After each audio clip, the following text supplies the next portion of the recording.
I didn't plan to spend a night in that cabin, and yet there I was, alone in the woods, with nothing but a flickering lantern and the cold creeping in through the cracked window frames. I still think back to that trip and wonder how everything unraveled so badly.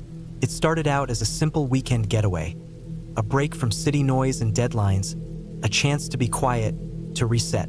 I drove for hours to get there, winding through roads that got narrower and bumpier, until finally reaching the place my friend had told me about. He said it was a remote cabin, cheap to rent, with no neighbors for miles. The perfect place to disconnect. I liked the sound of that, so I booked it without hesitation. I'd never been camping alone, but this was a cabin, solid walls, a roof overhead. How bad could it be? The first day went smoothly enough. The cabin sat at the edge of a dense forest, nestled against a hillside. Pine trees towered around it, their thick branches almost black against the late afternoon sun. The air was crisp, smelling of earth and pine needles. I carried my bags inside and set down my things, admiring the rough wooden walls and the simple, rustic furniture. There was a table, a couple of chairs, a bed frame, and a small stove that looked like it hadn't been used in months. The place was clean but bare. I spent the afternoon exploring the area, walking along faint trails through the woods. The forest was quiet, except for the occasional bird call and the rustle of wind through the leaves. I felt good being alone out there, away from emails and phone calls. My phone barely had any signal, but I didn't care. I told myself I wanted to disconnect for a while. When night came, the cabin suddenly felt different. The way the shadows from the trees stretched across the walls made the room feel smaller. The wind picked up, whistling softly through gaps in the window frames. I lit the lantern and set it on the table. Its pale light flickered, casting dancing shadows on the wooden floor. I sat in one of the chairs, sipping water from my bottle, listening to the silence outside. That's when I first heard it. A faint scraping noise coming from the outside wall, close to the back door. At first, I thought it might be a branch scraping against the cabin in the wind. But the noise was irregular, almost deliberate, and it lasted long enough to make me uneasy. I told myself it was nothing, probably an animal, maybe a raccoon or a bird looking for food. Still, I stood up and checked the back door and windows. Everything was locked tight, and there was no sign of anything unusual. I went back to my chair and tried to settle down, but the scraping noise started again, this time from a different side of the cabin. It was like someone was running their fingers over the wooden siding, slowly, carefully. I felt my heart beat faster, but I kept telling myself it was the wind playing tricks. After a while, the noise stopped, and I convinced myself to try to sleep. The bed was just a simple mattress on a wooden frame, and the blankets were thin. I pulled them tight around me and closed my eyes, but sleep didn't come easy. Every little sound outside made me tense up. The wind, the creak of the cabin settling, the occasional snap of a twig. At one point, I thought I heard footsteps, slow, deliberate, crunching on the dry leaves just beyond the cabin's edge. Morning came too early. The weak daylight filtered through the curtains, and I felt exhausted but awake. I made myself some instant coffee on the stove and sat by the window, watching the forest. Nothing looked out of place. No footprints in the dirt. No broken branches. No signs that someone had been near the cabin. Still, the unease lingered. I spent the next day walking deeper into the woods, trying to shake the feeling that someone was watching me. The forest was beautiful, peaceful even, but I couldn't stop looking over my shoulder. Every time I stopped, I thought I caught movement between the trees, but when I looked, nothing was there. Back at the cabin, I double-checked the locks and sealed any gaps I could find with tape from my bag. I even dragged a heavy log against the back door. I told myself I was just being paranoid. After all, it was the middle of nowhere. Who would come looking for me here? That night, the sound started again, louder this time. The scraping, the footsteps, the faint tapping on the window. I didn't dare open the curtains, but I could see the outline of something moving just beyond the glass. My breath caught in my throat. I wanted to call someone, but there was no signal, and I hadn't told anyone exactly where I was. I sat frozen, gripping the edge of the table, waiting for the noise to stop. Didn't. Instead, It grew louder, now accompanied by soft knocking on the door. Not a playful knock, but one slow and heavy, deliberate. I wanted to scream, to run, but I was trapped inside this small cabin with no way out. The lantern's light flickered as the wind blew harder. The knocking stopped, and everything went silent again. I stayed awake most of the night, listening for any more sounds. At first light, I decided to leave. I packed my things as quickly as I could and opened the front door. Nothing. No footprints. No sign that anyone had been there at all. I hurried to my car and started the engine, my hands shaking. As I drove away, I looked back once, and in the rearview mirror, I thought I saw a figure standing just inside the trees. But when I blinked, it was gone. The days after, I kept thinking about what had happened. The scratching, the knocking, the footsteps, but no evidence. No signs anyone had been near. I told friends about it, but they said maybe it was animals or just my imagination. Still, I knew what I heard. I knew something was out there. Something or someone who wanted to scare me, maybe keep me from leaving. I haven't gone back since. Sometimes, when I'm in bed at night, I hear faint scratching noises in my apartment. My mind jumps to that cabin and the feeling of being watched, trapped, helpless. But it's just the building settling, I tell myself. Just the pipes. Just my imagination. But I don't want to ever find out what else might be out there, waiting in tea.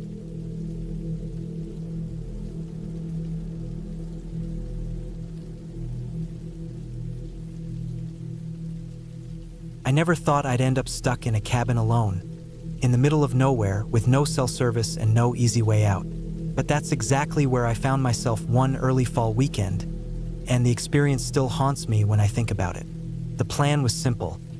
I wanted to get away from the city, from the constant noise and the never-ending buzz of people and traffic. I figured a weekend by myself in a remote cabin would be just the thing. A chance to disconnect, hike, read, and recharge. Nothing fancy, just me, the woods, and some good solitude. I found the cabin listed on a small rental site, a family-owned spot tucked deep in the mountains, accessible by a gravel road that wound through thick forest for miles. The pictures showed a simple wooden structure, nothing modern, no internet, no TV, just a wood stove, a small kitchen, and a few basic furnishings. It looked perfect. I drove out on a Friday afternoon, my car packed with groceries, hiking boots, a couple of books, and a sleeping bag, since the cabin didn't have proper bedding. The sun was already dipping as I turned off the main highway onto the dirt road, the forest closing in on either side like a dark wall of trees. The air smelled crisp and cool, heavy with pine and damp earth. It was the first real taste of fall, with some yellow and orange starting to tint the leaves. The road was rough, full of potholes and ruts. My car bounced along, and after about an hour, I finally saw the cabin through the trees. It looked smaller in person, more worn than the pictures suggested. The wooden porch sagged a bit, and the paint was peeling in places. But it had a quiet charm. No neighbors anywhere in sight. I unloaded my bags and locked the car behind the cabin. The forest was eerily still, except for the occasional rustle of leaves or a distant bird call. I took a deep breath and stepped inside. The cabin smelled like old wood and something faintly musty, like it hadn't been aired out in a while. Dust motes floated in the last light coming through the windows.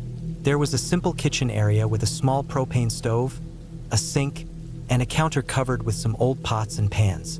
A fold-out table sat near the window. In the corner, a wood stove looked like it hadn't been used in months.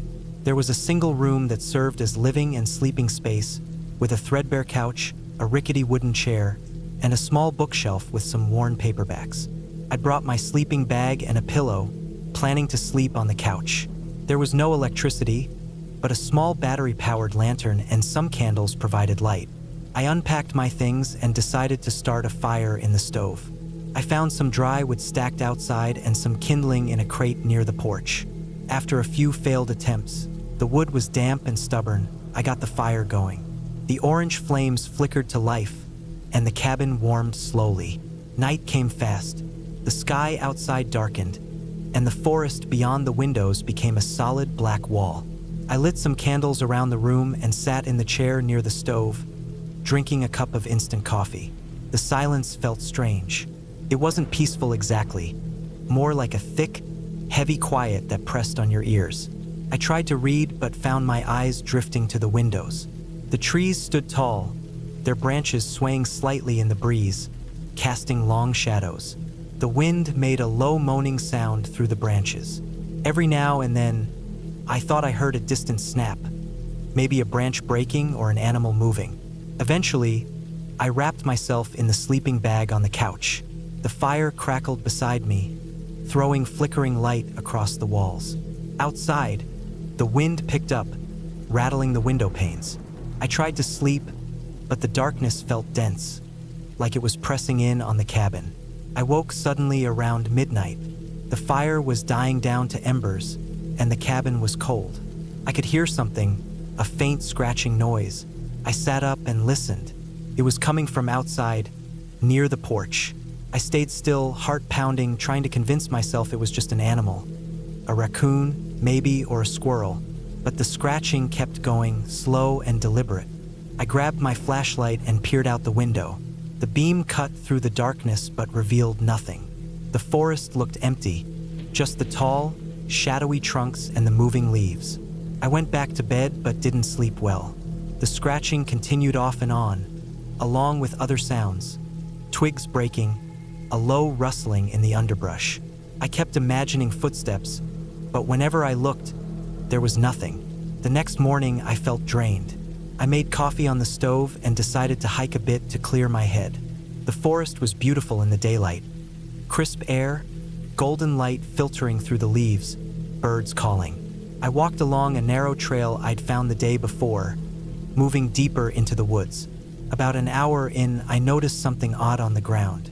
A small patch of disturbed earth, like something had dug there recently. Nearby, there were broken branches and flattened grass, as if someone or something had been hiding or moving around. I told myself it was just animals, maybe a fox or a coyote. Still, I felt a prickling unease.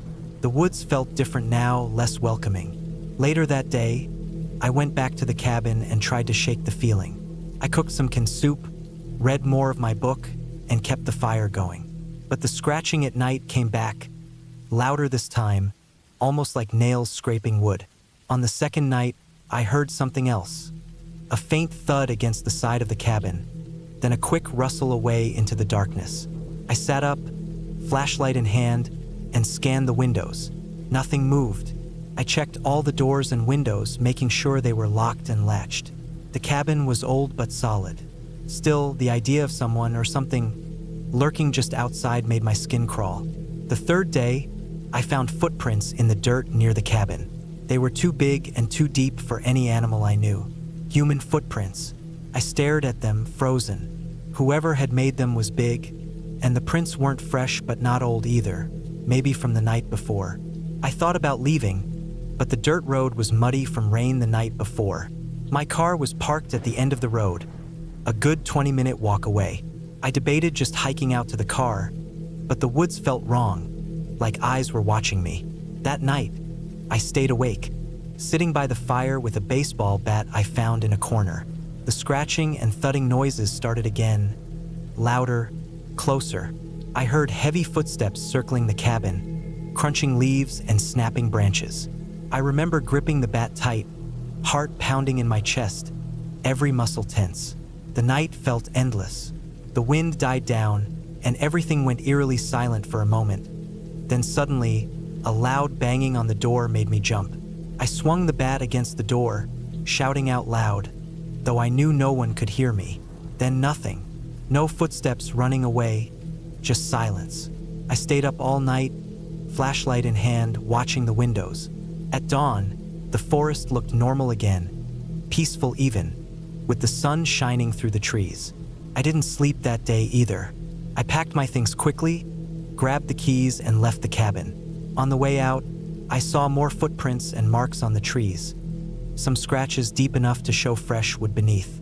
I kept my eyes peeled the entire drive back to civilization, looking in the rearview mirror, expecting to see something chasing me. But nothing came. Back in town, I told a few friends about the experience. They said maybe it was some local hunter or someone messing around. But when I checked the local ranger station, they told me there had been reports of a man living off the grid in those woods. Someone who didn't want visitors, who would sometimes scare off hikers and campers to keep his territory private. No one really knew much about him because he never stayed in one place for long. They called him the woodsman or the hermit, but no one had ever caught him. I don't know who or what was out there at the cabin that weekend, but whatever it wasn't friendly. It wasn't a ghost or some supernatural thing, it was real and dangerous. The silence, the footsteps, the scratches, all of it was a warning to stay away.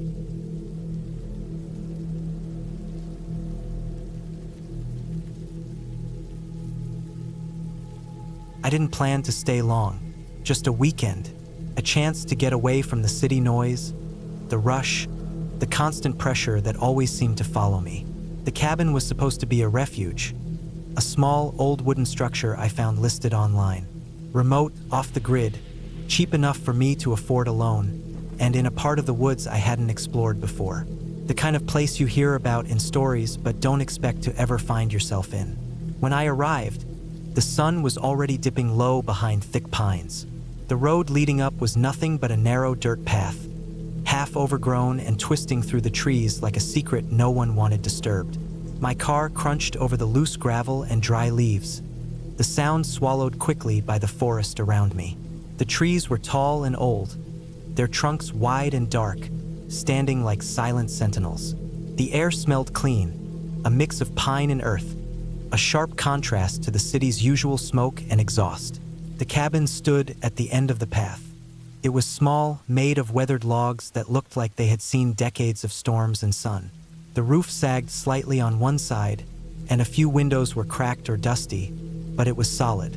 The front porch had a few broken boards, and a rusty lantern hung crookedly by the door. I unlocked it with the key left for me and pushed the door open.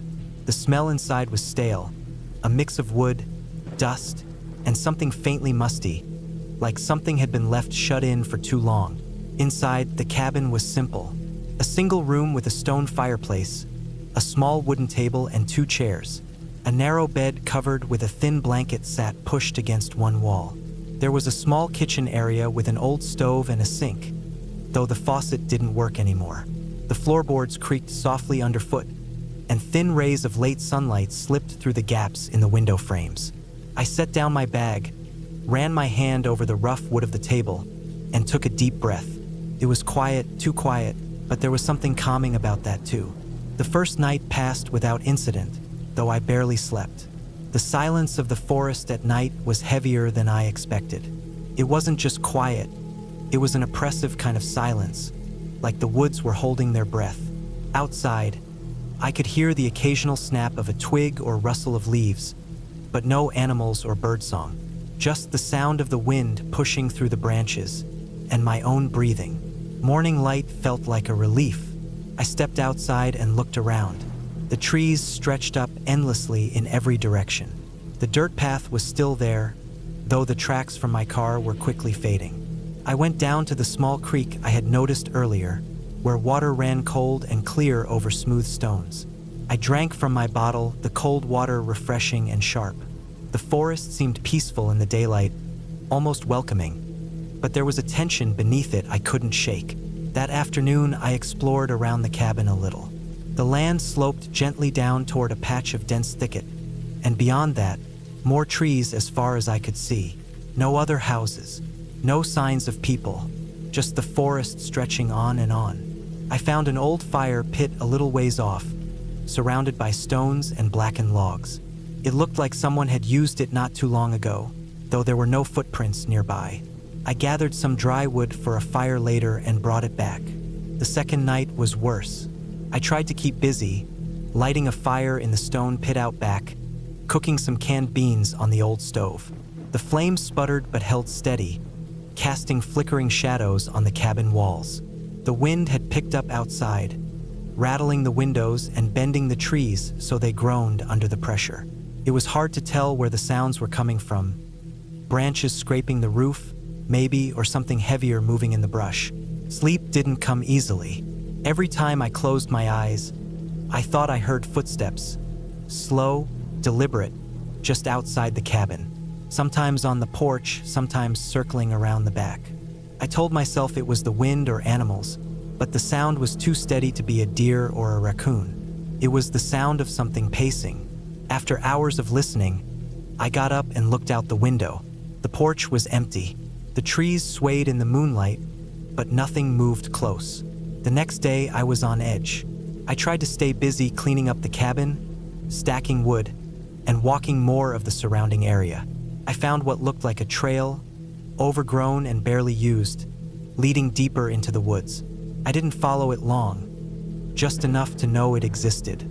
There were signs someone had been there recently. Crushed grass, a few broken branches, and a spot where the ground looked freshly disturbed. I couldn't shake the feeling I wasn't alone. That evening, as the sun set, I gathered more firewood and made sure to lock the door. The wind was calm now, but the forest still felt heavy, watching. I sat by the fire pit, the flames small but steady, and tried to focus on the stars above. The sky was clear, the Milky Way stretched out in a ribbon of light, but even the beauty didn't calm me. Then, just as I was about to head inside, I noticed something. Footprints in the dirt, just past the fire pit. They were too big and heavy to be animal tracks, the shape of thick boots pressed clearly into the soil. They weren't mine, and they hadn't been there that morning when I checked. I stared at the tracks, heart pounding. They led from the woods toward the cabin, stopped near the back door, and then disappeared. I went inside quickly, locked the door again, and sat down, trying to calm my shaking hands. The thought that someone had come close enough to touch the cabin, maybe even watched me, made the night air suddenly cold. I checked all the windows, made sure nothing was broken or disturbed. The next day, I planned to leave. Not just because of the footprints, but because something about this place was wrong. The silence, the feeling of being watched, the way the forest seemed to press in on me from every side. I packed my bag and prepared to leave, but before I got into the car, I decided to check the back of the cabin one last time. That's when I saw it. A small pile of things arranged carefully in the dirt near the fire pit. At first, I didn't understand what it was, just some sticks and leaves. But as I got closer, I saw it was more than that. There was a circle made from stones, with some scraps of cloth, bits of metal, and some bones. Animal bones, I think. They were arranged in a pattern, like someone had taken care to set them just right. My skin crawled. This wasn't some random mess or animal den. It was deliberate. Someone had been here, close by, and they had left a sign. I took a photo with my phone, then hurried back inside. My hands were shaking as I locked the door again. The forest felt darker, the shadows longer.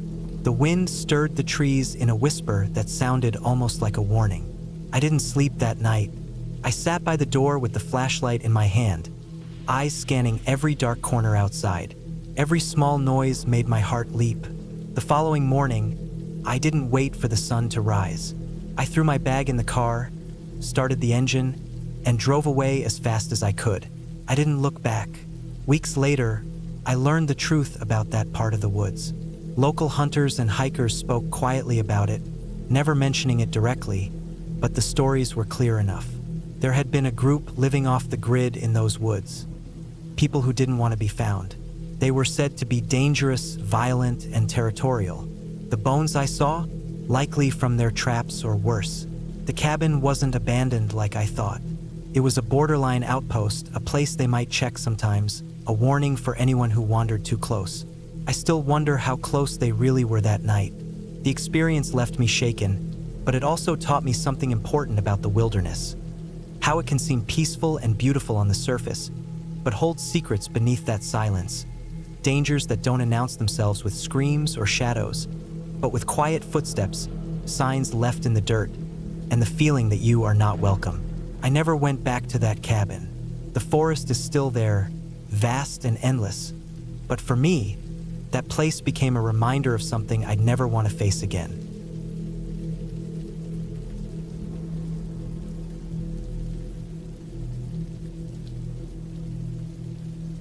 It started as a trip like any other, but ended up becoming one of the most unsettling experiences of my life. I didn't expect it to be scary. I was just looking for some quiet time away from the city, something simple, A weekend in a cabin alone, deep in the woods where I could disconnect from everything. No internet, no phone, just nature and silence. I had rented a small cabin through one of those online platforms, one tucked far into a forested area about 3 hours from where I lived. The photos made it look perfect, old, but solid, surrounded by tall pine trees, with a small creek running nearby. The price was good, so I booked it without thinking twice. I arrived late afternoon, the sun already dipping low behind the thick canopy of trees. The air smelled clean and fresh, mixed with pine and damp earth. The gravel road I drove down was narrow and winding, the trees closing in tight on either side. It felt peaceful but also isolated. The cabin was small, a single story with a porch that creaked underfoot. The wood was weathered, darkened by years of rain and sun, but sturdy. The windows were dusty and the doors paint chipped. It looked untouched for a while, but not abandoned. I unlocked the door with the key the owner had left in a box outside and stepped inside. Inside, the cabin was sparsely furnished. A small kitchen with a wood stove, a table and 2 chairs, a cot in the corner, and a pile of firewood stacked next to the door. No electricity, no running water. I liked that. I wanted to unplug completely. I set my bag down, lit a fire in the stove, and opened the windows to let in the evening air. The sky outside was fading into twilight, shadows stretching between the trees. I ate some canned beans I brought along, drank water from a bottle, and settled in. As the fire crackled, I noticed how quiet it was. No cars, no planes, no people. Just the occasional chirp of a bird settling down for the night and the distant rush of the creek. I planned to sleep early, but something made me stay up longer. Maybe it was the feeling of being completely alone, or maybe the strange silence that felt heavier than I expected. I stepped outside to take a look around the porch under the weak moonlight. The forest seemed endless, dark, and dense. The creek was close. I could hear the water moving over rocks. I could see some animal tracks in the soft mud nearby, maybe deer or raccoon. As I stood there, I realized how different it was from the city. No streetlights, no noise pollution, just the natural sounds of the forest, but those sounds were strange in a way, like they had a pattern or a rhythm I wasn't used to. That night, I slept lightly. The unfamiliar creaks and groans of the old cabin kept waking me. Wood contracting in the cold, the wind brushing through the trees. I heard animals rustling in the brush, and once, something heavier moving in the distance. The next day was bright and sunny. I woke early and went outside to explore. I followed the creek upstream, enjoying the cold splash of water on my hands and the fresh smell of moss and wet stone. The forest was alive with small noises, birds calling, bugs buzzing. I wandered further than I planned, following deer paths and looking for interesting rocks and plants. After a few hours, I realized I hadn't marked my trail well, and I wasn't entirely sure which way led back to the cabin. That was when I noticed the piles of cut wood stacked oddly beside a large tree. The wood looked fresh, like someone had been chopping it recently. That seemed strange because I had expected the area to be untouched. I started walking back, trying to keep track of the sun and my surroundings. The trees all looked the same, and it was easy to get turned around. The deeper I went, the quieter it became, until even the birds seemed to have stopped singing. When I finally saw the cabin in the distance, relief flooded me. But as I approached, I noticed something that chilled me. A set of footprints around the cabin door, some of them muddy, some fresh. I hadn't seen any other cars or people on the way in, and the rental listing said the place was supposed to be empty except for me. I checked the door and windows carefully. Nothing seemed broken or forced. I decided not to worry too much and went inside. That night was worse. The wind picked up, rattling the cabin like it might tear the whole place apart. I kept hearing noises outside, branches snapping, something heavy shifting in the dark. Every so often, there was a low sound, almost like a groan or a deep breath. I tried to ignore it, telling myself it was just the forest and the weather, but it was impossible to relax. I sat by the fire, turning the old rusty knife I'd brought in my hands. It was comforting in a way, a small reminder of control in a place where I felt so exposed. Then something happened. Around midnight, I was woken by the sound of something banging on the cabin wall. Not a soft tap, but hard, deliberate thuds. My heart raced. I stayed frozen, listening. The banging stopped. I didn't hear footsteps, but something was definitely outside. I grabbed my knife and flashlight, turned it on, and shone it through the window. The beam caught the eyes of an animal. Not a deer or raccoon, but something bigger. A large bear, standing on its hind legs, scratching and hitting the cabin wall. The bear must have smelled the food inside or was just curious. I froze, hoping it wouldn't break through the thin wood. The banging stopped after a minute.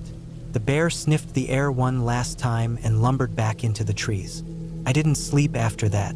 The next day, I decided to pack up and leave. But as I was gathering my things, I noticed something else. On the porch, there were more footprints. They weren't animal prints. These were human boots, heavy tread, recent. I didn't see anyone around, but it was clear someone had been there, maybe while I was out exploring. The thought of a stranger walking near my cabin when I was alone made my skin crawl. I looked around carefully, checking the windows and doors for signs of forced entry. Nothing, but the footprints weren't mine, and they hadn't been there before. I wanted to call someone, but there was no cell signal, no internet, nothing. I was completely cut off. I debated whether to leave immediately or stay until morning. I stayed. That night, I kept the fire going and my knife close. I barricaded the door with a wooden chair. The wind howled outside, and every little noise made me jump. At some point, I heard a different sound. Footsteps on the porch, slow and deliberate. I held my breath, gripping my knife. The footsteps stopped at the door. I pressed myself against the far wall, hiding in the shadows.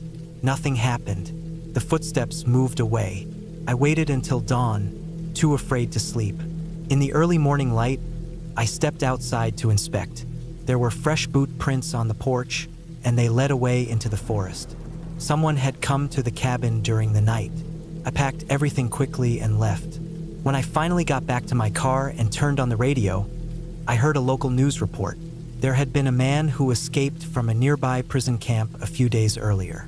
He was armed and dangerous, last seen in the area. I realized then that the footprints, the noises, the banging, none of it was a trick of nature. I had been sharing that cabin with a stranger, someone who didn't want to be found. I drove straight to the nearest police station to report everything.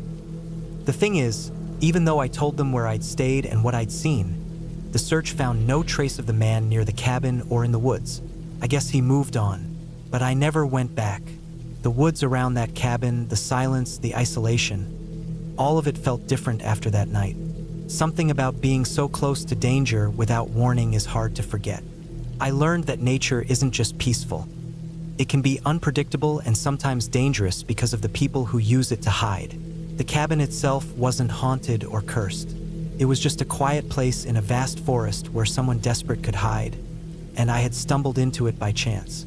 That experience taught me to respect the unknown, to be more cautious about isolation, and to realize that sometimes the scariest things aren't ghosts or monsters, but real people and real danger lurking where you least expect it.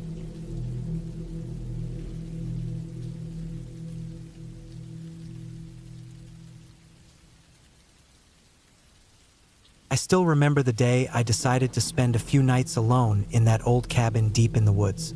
It wasn't a place I had heard stories about, no legends or warnings from locals. It was just a simple cabin I had found on an online listing, a rental tucked away several miles off the beaten path. The pictures showed a small, weathered wood cabin surrounded by thick forest. No electricity, no running water, just a quiet place to disconnect, to get away from the noise of the city and the constant buzz of modern life. I was craving solitude. Life in the city had been getting to me.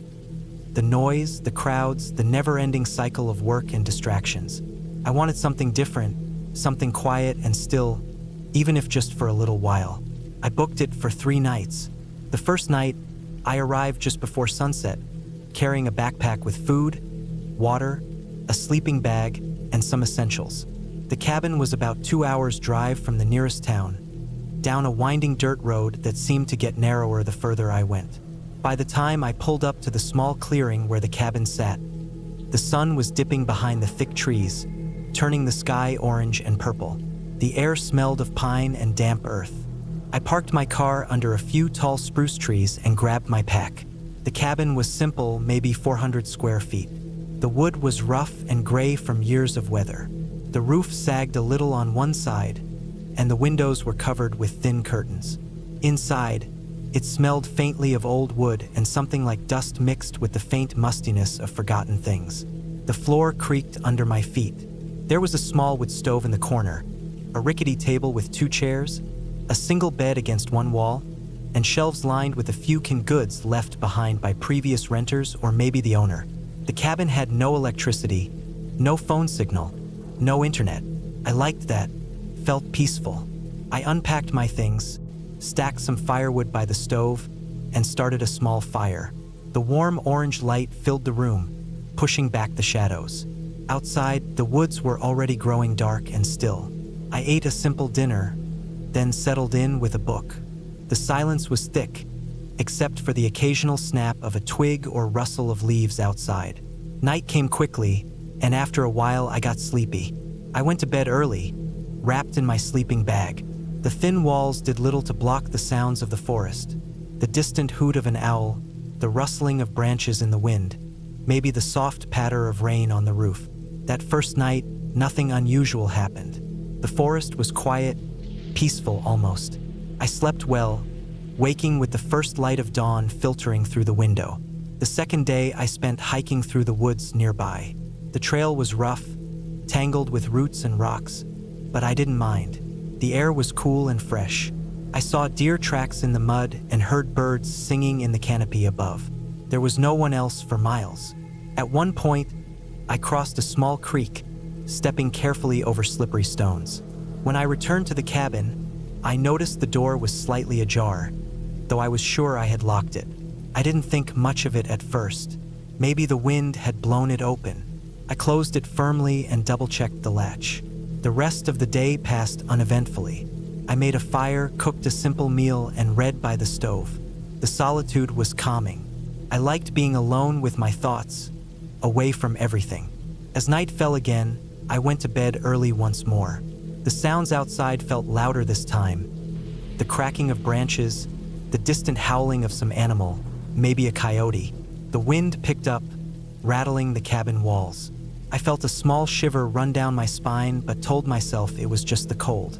That night, I was woken suddenly by a noise. It was faint at first, almost like a whisper. Then it grew louder, something scraping against the side of the cabin. My heart started racing. I lay still, listening.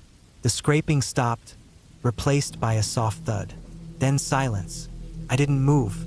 I told myself it was probably an animal, a raccoon or a deer brushing against the cabin. Still, I couldn't shake the feeling that something was out there, watching. I grabbed my flashlight from the table and shone it out the window. The woods were dark and empty. Nothing moved. I tried to calm down, telling myself I was just tired and imagining things. Eventually, I fell back asleep. The next morning, I went outside to check the cabin's perimeter. The ground was soft from last night's rain.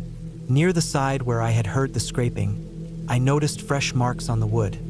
Scratches deep enough to catch my fingers if I ran them over. They looked like claw marks that sent a chill through me. I looked around for tracks. There were prints in the mud, large and heavy, too big for any common animal I knew. They headed into the woods, away from the cabin. I felt a knot in my stomach. Whatever made those marks was still out there. The rest of that day, I stayed close to the cabin. I made sure to keep the fire going, piling wood around the stove for warmth. The scratches on the cabin bothered me more than I expected. My mind kept running through worst-case scenarios. That night, the noises returned. First, the scraping again, more insistent this time. Then heavy thumps against the cabin walls, like something trying to get in. I didn't dare move. I sat frozen, listening as the sounds moved around the cabin's perimeter. At one point, something large brushed against the door. I heard the latch rattle, but it held. After what felt like hours, the noises faded. I stayed awake the rest of the night, eyes fixed on the door, clutching a heavy stick I had found outside. The next morning, I found more signs. The ground near the cabin was churned up, like something large had been digging or pawing at the earth.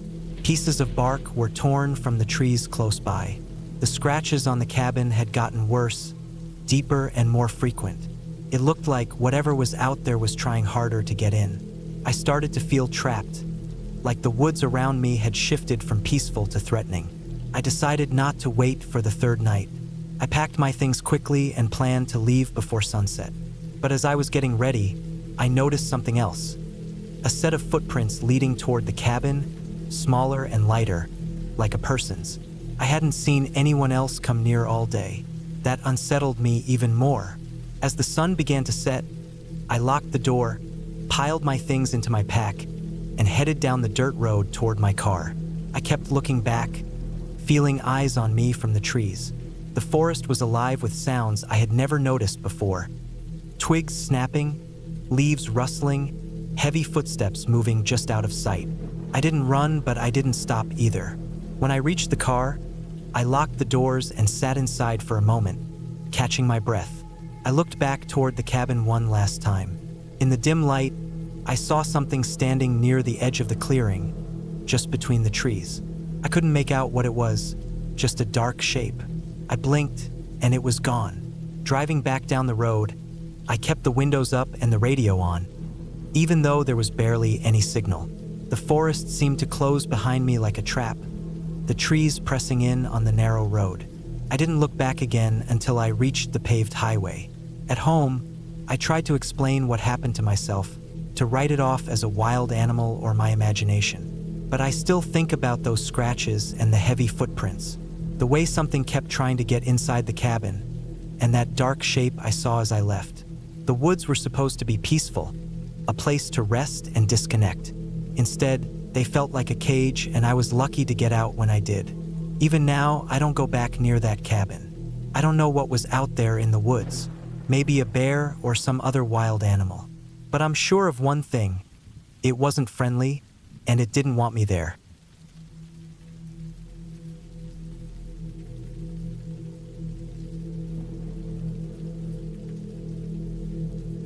The sun had just begun to dip below the thick line of trees when I pulled up the gravel road that led to the cabin. It was late September, the air crisp but not quite cold yet, and the last bits of daylight filtered through the dense canopy above. I'd been looking forward to this trip for weeks. A few days away from the city, no phone, no internet, just me and the quiet woods. The cabin sat back about 50 yards from the road, hidden behind a cluster of pines and firs. From the outside, it looked like any typical small cabin. Weathered gray wood, a stone chimney, and a front porch with a creaky wooden swing. It was simple, maybe built in the late 70s, but solid. I'd rented it through a small local service, the kind of place where the owner leaves you a handwritten note and a key taped under a flower pot. As I stepped out of the car, the crunch of leaves underfoot reminded me how long it had been since I'd been in a place like this. I grabbed my bags and headed to the front door. The lock was stiff, but the key turned after a little struggle, and the door creaked open to reveal a small entryway that smelled faintly of cedar and old wood. Inside, the cabin was just as basic as I expected. A small living room with a couch that looked more decorative than comfortable, a stone fireplace with some stacked firewood beside it, and a kitchen with a worn but functional stove. A narrow hallway led to 2 small bedrooms and a bathroom. The furniture was sparse, mostly wooden, practical pieces with a few old lamps and some faded curtains. I set my things down on the couch and walked over to the window. Outside, the forest stretched out, thick and still, with only the occasional rustle of a squirrel or bird to break the silence. I liked that quiet, almost too much quiet, and I knew that was part of why I'd come here. The city noise had been grinding me down for months. I needed to reset. That first evening, I made a small fire in the fireplace, sat down with a book, and let myself relax. The fire crackled softly, the only sound in the room besides the occasional pop of burning wood. I didn't hear any strange noises or footsteps, just the deep quiet of the forest pressing in. I went to bed early, the mattress thin but decent enough. The night outside was dark without any streetlights or city glow. I fell asleep to the soft rustle of leaves and distant calls of owls. The next day, I woke up early to the sound of birds. The sun was streaming through the curtains, making the small cabin feel a little less cold. I brewed some coffee on the old stove and ate a simple breakfast of toast and peanut butter, watching the trees sway in the morning breeze. After breakfast, I decided to explore the nearby woods. The cabin was on the edge of a small state forest, and there were some hiking trails not far from the road. I put on my boots, grabbed a backpack with water and snacks, and set off. The trail was narrow and covered in fallen leaves, winding through tall pines and birches. The air was fresh, smelling of earth and pine needles. I followed the path for about an hour, the quiet broken only by the sound of my boots and the occasional bird call. I found a small clearing with a fallen log and sat down for a break.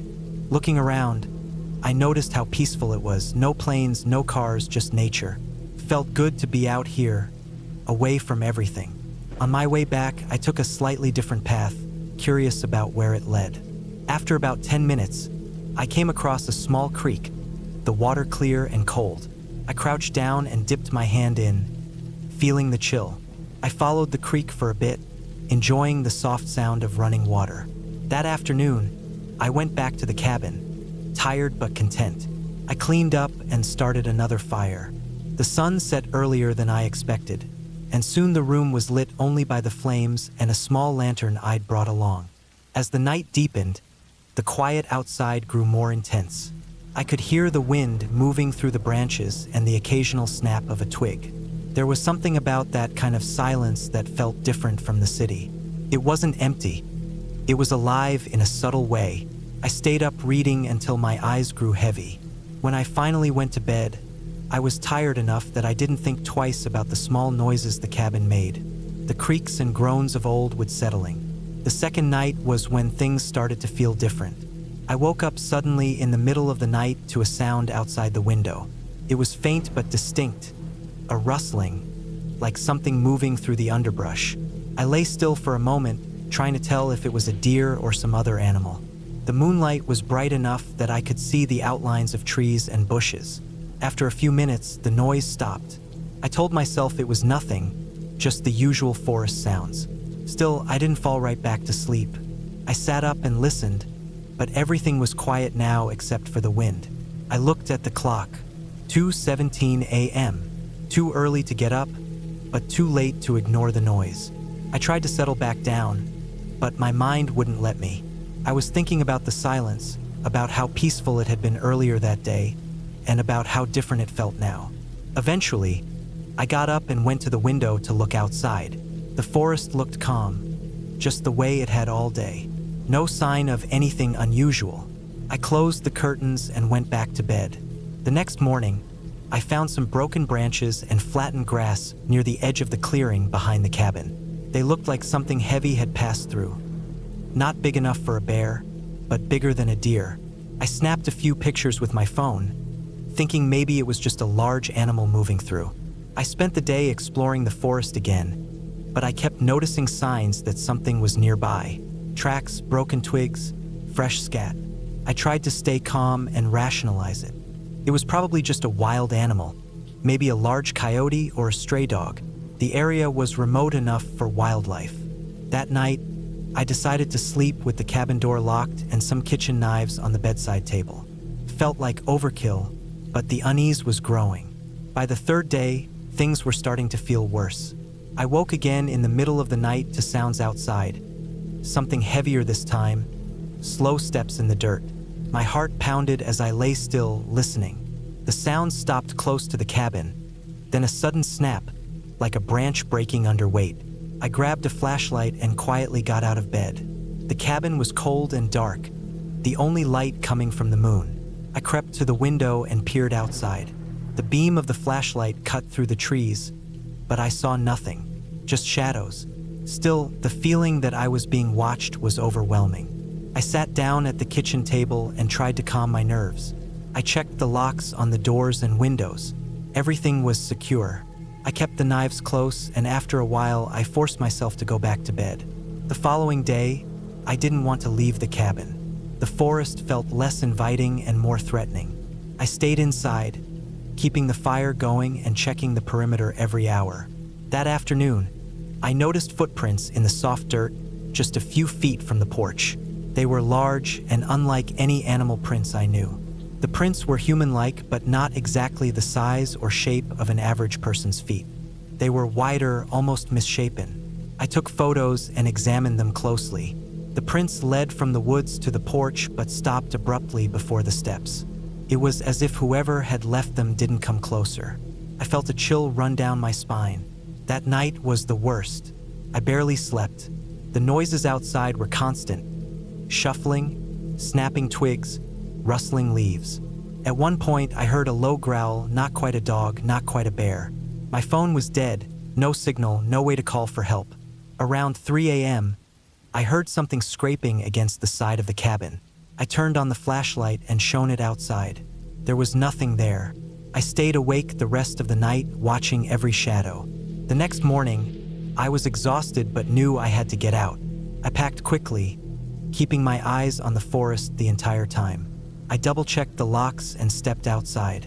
The forest was quiet, too quiet. I walked to my car, my heart racing every time I heard a crack of a branch or a rustle behind me. When I reached the car, I locked the doors and started the engine.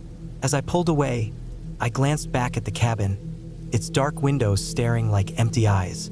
Later, when I was safely back in the city, I looked up information about the area.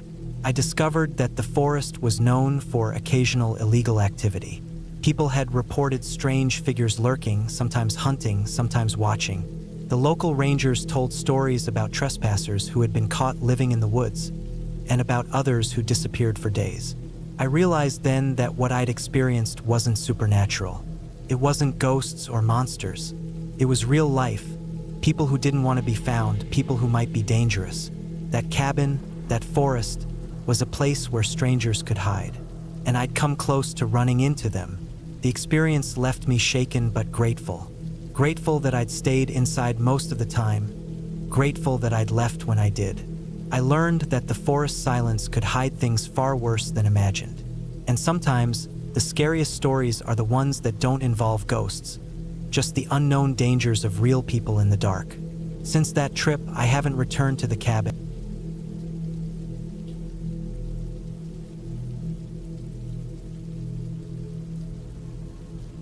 The cabin stood at the edge of the dense forest, far enough from any town or road to make me question why I had chosen this place in the first place.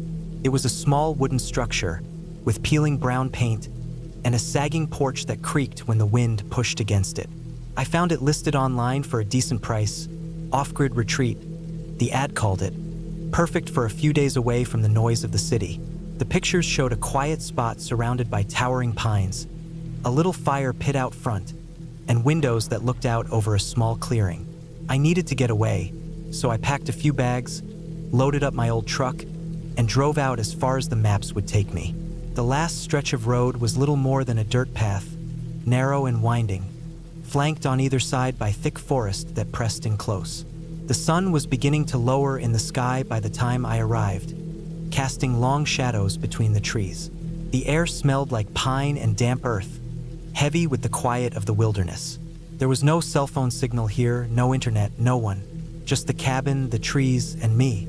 The first thing I noticed when I got inside was the smell. A mix of old wood, mildew, and something else that I couldn't quite place. It wasn't unpleasant, just musty, like the cabin had been closed up for years without fresh air. The floors were rough planks, the walls lined with faded wallpaper curling at the edges. There was a small wood stove in the corner and a single bare bulb hanging from the ceiling. A narrow bed frame sat pushed against one wall, its mattress thin and stained. I set down my bags and started unpacking, lighting a few candles and opening the windows to let the fresh air in. Outside, the forest was already darkening, the trees swaying slightly with the wind. The silence was almost overwhelming. No cars, no airplanes, just the soft rustle of leaves and the distant call of a bird settling in for the night. As darkness fell, I built a fire in the pit outside. The crackling flames threw flickering light across the clearing. The stars above were sharp and bright, far clearer than anything I was used to in the city. For a while, I sat by the fire, feeling the heat on my face, listening to the night sounds. Owls hooted somewhere deeper in the woods, and every so often a branch snapped under the weight of some unseen animal. I went to bed early that night, tired from the drive. The cabin was cold inside, even with the thin blanket I'd brought. The wood floor creaked beneath me as I moved around, and the wind tapped lightly against the window panes. It was peaceful in a way that felt almost too complete, like being cut off from the world. Sometime in the middle of the night, I woke up. At first, I thought I heard footsteps outside, soft and deliberate on the dry leaves. I lay still, heart beating fast, ears straining in the dark. The footsteps stopped abruptly, and a heavy silence took over again. I told myself it was probably just an animal, maybe a deer or a raccoon, moving through the clearing. I wasn't too worried, but I didn't get back to sleep right away. Morning came slowly. I brewed some coffee on the wood stove and sat by the window, watching the sun rise over the trees. The forest was alive with birdsong and the low hum of insects. The cabin felt warmer now, the cold from the night fading with the light. I planned to spend the day exploring the woods, maybe find a stream or a trail. As I packed a small backpack with water and snacks, I noticed something odd on the porch. A single footprint pressed into the soft dirt, clear and fresh. It was a size I couldn't quite place, maybe a man's, but the pattern was unfamiliar. The thought made my stomach twist. I hadn't seen anyone else around since I arrived. I left the cabin and walked into the woods, the ground soft beneath my boots. The trees grew thicker here, branches tangled overhead so the sun barely touched the forest floor. I followed the trail as best I could, though it was faint and overgrown in places. After an hour or so, I heard water running and found a narrow creek cutting through the underbrush. The clear, cold water rushed over smooth stones, and I knelt down to splash some on my face. While I rested by the creek, I thought again about the footprint. Maybe someone had been hiking here recently, or maybe it was from the previous tenant of the cabin. Still, the idea of another person so close unsettled me. The woods were supposed to be empty. I headed back to the cabin as the sky grew cloudy. The wind had picked up, rattling the trees and sending leaves swirling through the air. When I got close, I noticed something else. The door to the cabin, which I'd locked tightly before leaving, was now slightly ajar. My heart hammered. I pushed the door open and stepped inside, calling out, though I knew no one would answer. The cabin was still undisturbed. Nothing seemed out of place except the door. I checked the windows, the porch, even looked behind the cabin, but there was no sign of anyone. Whoever had come here hadn't left anything behind except that footprint and the open door. I locked the door again and set a chair against it from the inside, just to be safe. The rest of the afternoon passed quietly. I stayed close to the cabin, making sure the fire pit was safe and gathering some dry wood. The clouds broke just before sunset, painting the sky with streaks of orange and purple. I sat outside and ate dinner by the fire, trying to shake the uneasy feeling creeping over me. Night fell again, deeper and darker than before. I lit every candle I had and kept the wood stove burning to chase back the cold. The wind howled through the trees like a living thing, and shadows danced across the walls. I forced myself to stay calm. Around midnight, I heard the footsteps again, this time louder and closer. They moved around the cabin, slow and steady, circling like a predator. My heart was in my throat. I stayed perfectly still, barely daring to breathe, waiting for something to happen. The footsteps stopped outside the window closest to my bed. I saw a shadow flicker briefly in the candlelight, then vanish. A low scraping noise came from the porch, as if something heavy was being dragged. I grabbed a heavy stick from beside the door and waited, every muscle tense. After what felt like hours, the noise stopped. I didn't dare move until dawn, when the light finally bled through the cracks in the window frame. In the morning, I went outside carefully. The porch was damaged. The boards were scratched and gouged, as if someone or something had tried to pry the door open. The footprint was back, along with another set of marks, deep, wide, and uneven, like the claws of a large animal. But there were no other signs. No broken glass, no blood, no discarded items. I packed my things quickly, deciding I wouldn't stay another night. As I loaded the truck, I noticed tire tracks leading away from the cabin into the forest. Someone had driven a vehicle nearby, but I hadn't seen or heard anything. The tracks were fresh, less than a day old. I drove away slowly, eyes scanning the tree line. The forest seemed to close in behind me, dark and silent once more. I kept looking in the rearview mirror until the cabin was out of sight, swallowed by the trees. The whole experience left me with more questions than answers. No ghosts, no monsters, just something or someone out there watching, moving silently through the woods. And me, caught alone in a place where the quiet was a weight pressing on my chest, and the dark was something to fear, not just the absence of light. The cabin wasn't haunted by spirits, but by the very real threat of being alone in the wild with unknown eyes tracking every step. When I finally got back to the city, I told a few friends about the strange footprints and the noises, but no one believed me.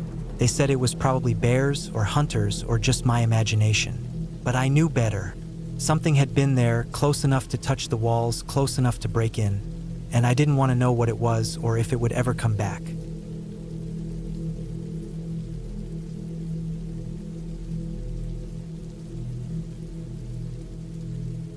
I never planned to spend a night alone in that cabin. It wasn't something I wanted, but that's how it ended up. I usually liked camping with friends, but that weekend, everyone backed out. They all had last-minute things or suddenly couldn't make it, leaving me stuck with a plan I wasn't sure about but decided to follow through on anyway. The cabin was a small, weather-beaten place deep in the woods, miles from the nearest town. No cell signal, no neighbors for who knows how far. I arrived late afternoon, the sun low and the air already turning cool for early fall. The gravel road had been rough and dusty, but I'd driven it carefully, the trees crowding in on both sides as the forest thickened. When I reached the clearing, the cabin sat crookedly on a small rise, its wood dark with age and patches of moss creeping up the sides.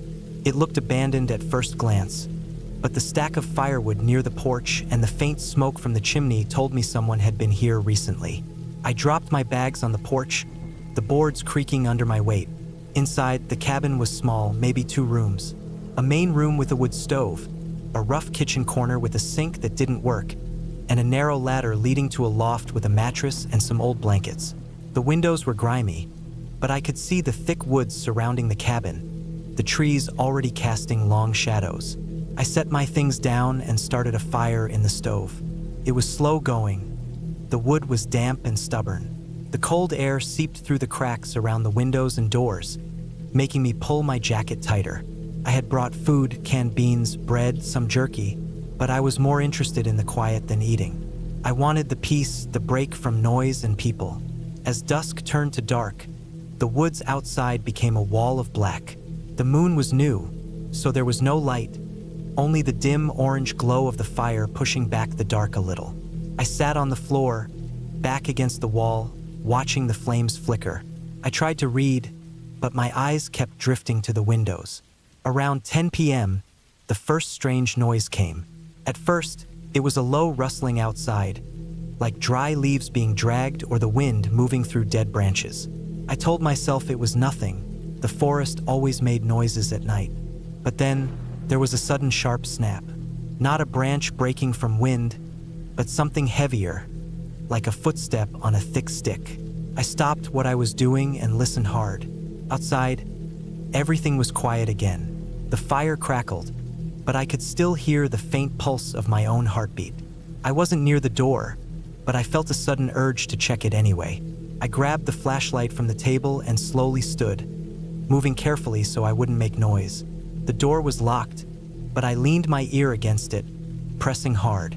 Outside, silence. No footsteps, no rustling. I shook my head, telling myself the sound had been an animal, maybe a deer or a raccoon. The forest was full of them. Back inside, I tried to shake off the feeling of being watched. The fire was dying down, so I added some wood, sparks flying up the chimney. I sat back down, but the stillness of the cabin pressed in on me. It felt too quiet now, like the forest was holding its breath. Around midnight, the noises started again, but this time they were closer, right outside the windows. Soft scraping, like something was moving against the cabin's walls. I stayed perfectly still, barely breathing. The flashlight sat useless on the table. I wanted to look outside but felt frozen. My mind ran through all the logical reasons. Animals, wind, a branch falling, but nothing sounded normal. The scraping got louder, like claws dragging over wood, slow and deliberate. Then a heavy thud, right below the window. I jumped up and moved toward the window, heart pounding so hard I thought it might burst. Peering out into the darkness, the beam of the flashlight cut through the black, illuminating thick brush and tree trunks. Nothing moved. I checked every window and door, all locked tight. I grabbed a kitchen knife from the counter, feeling a little safer with something in my hand. I told myself it was just a wild animal, maybe a bear or a big raccoon, but the way the noises came and went, slow, heavy steps, deliberate, didn't feel right. They sounded like something that knew I was here, that was testing me. I tried to get some sleep, lying on the thin mattress upstairs. Every time I closed my eyes, I heard the noises start up again. Shuffling, scraping, thuds. They circled the cabin, stopping, moving on. I stayed still, hoping whatever it was would get bored and leave. Morning came late. The sky was gray and overcast, the kind of morning that feels heavy and slow. I waited a while before opening the door. Outside, the forest looked normal. No broken branches, no tracks, nothing that showed anyone or anything had been there. But the ground was soft from overnight rain, and I noticed a few deep, irregular footprints in the mud near the porch. They weren't animal prints. They were too big and uneven, like someone had been walking barefoot or with worn shoes. I took photos on my phone, hoping to get a signal to send them, but the screen showed no bars. No cell service here. That meant I was truly alone. I spent the day trying to calm down. I explored the surrounding woods a little, looking for more signs or a way out. The forest was dense, thick with underbrush and fallen leaves that muffled every step. I didn't want to go far from the cabin. I didn't trust myself to find the way back in the dark. That night was worse. The noises started just after sunset and didn't stop. I stayed near the fire, constantly watching the windows, gripping my knife. The scraping came again, this time with a faint smell, like smoke mixed with something sharp and sour, maybe burnt wood and something metallic. I thought about the firewood pile near the porch, wondering if someone had been hiding there, watching me. Around 2 a.m., a loud banging shook the cabin. Came from the back door, heavy, repeated. I froze, clutching the knife, mind racing. The banging stopped, then came again, louder, harder. It sounded like someone trying to force the door open. I didn't run, couldn't. I just waited, heart hammering, the knife pressed against my palm. The banging stopped suddenly. Then I heard footsteps moving away, heavy and slow, crunching leaves and sticks. I stayed awake the rest of the night, too afraid to sleep. The next morning, I found the back door scratched and bruised, deep gouges in the wood where something had tried to break in. The lock was damaged but still holding. I searched the ground again and found more footprints, leading away into the woods. I knew I had to leave. I packed quickly, loaded my car, and drove out as fast as I dared, glancing in the rearview mirror every few minutes. The forest stayed silent behind me, but I kept seeing shadows between the trees, shapes that moved just out of sight. When I finally reached the highway, I stopped at a gas station and called the local sheriff's office. They told me that the cabin had a strange history. People had reported noises and signs of trespassers before, but no one ever caught anyone. It was supposedly safe, but I knew better. The thing that got me wasn't ghosts or monsters.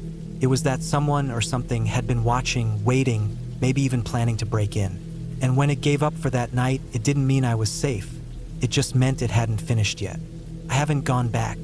I don't plan to, but sometimes, late at night, I still think about that cabin, the sound of scraping on the walls, and those footsteps in the mud. I don't know who or what was out there, but I do know that when you're alone in the woods, the quiet can be the scariest thing of all.